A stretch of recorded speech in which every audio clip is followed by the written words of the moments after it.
has been a wild last year for Tesla. The electric vehicle company has seen shares tumble at the start of the new year after reports that vehicle production and sales fell shy of what analysts had expected in the fourth quarter of last year. And that's not to mention some of the startling stories coming out in the news regarding Tesla. In one case, a brother and sister say that they had to stop 6 times in one day to charge their rented Tesla in cold weather after the battery drained so quickly.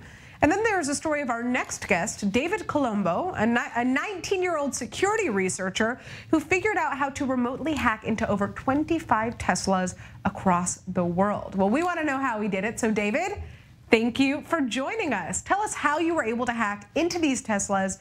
And let's start with that, actually.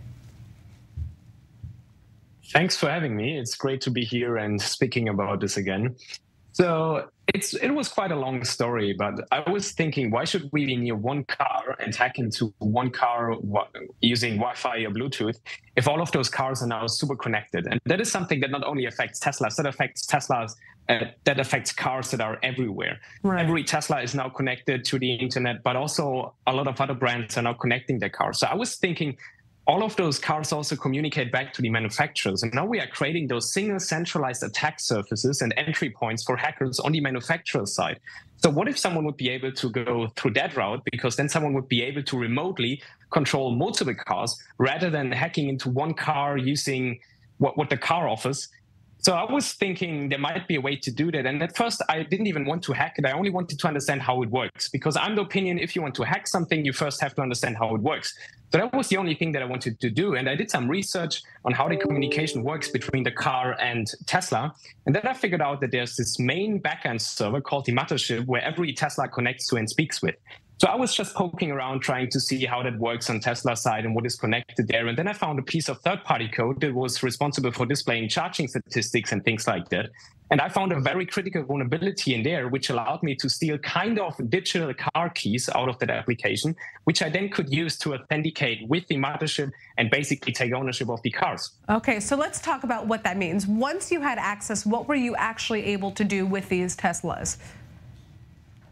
So I was able to do a wide range of things. I mean, you could do the boring stuff like flashing the lights or honking the horn, but you could also just go ahead and disable the security mode, or you could just unlock and lock the doors. You could remotely control the trunk. You could open the front, but you could also control infotainment features. You could set navigation addresses. You could play YouTube videos. You could just control the AC temperature. So all of those things combined, especially also when you take a look at all of the data you were able to get from those cars, you could exactly see where the car is, what gear it is in, what music is playing. So technically, I would have been able to just figure out where those Teslas are, walk up there, turn off the security mode, unlock the doors, and then one of the most critical things, also start the engine without having the access key, any car key or anything. Wow. I could just go to the car and basically steal it.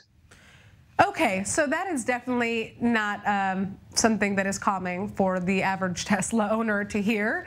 Tell us, obviously, you were responsible. You didn't reveal the news of how you were able to kind of hack into these Teslas until the company figured out the bug and caught it themselves. But how long did it take them to figure this out? And did you perhaps make them aware of it?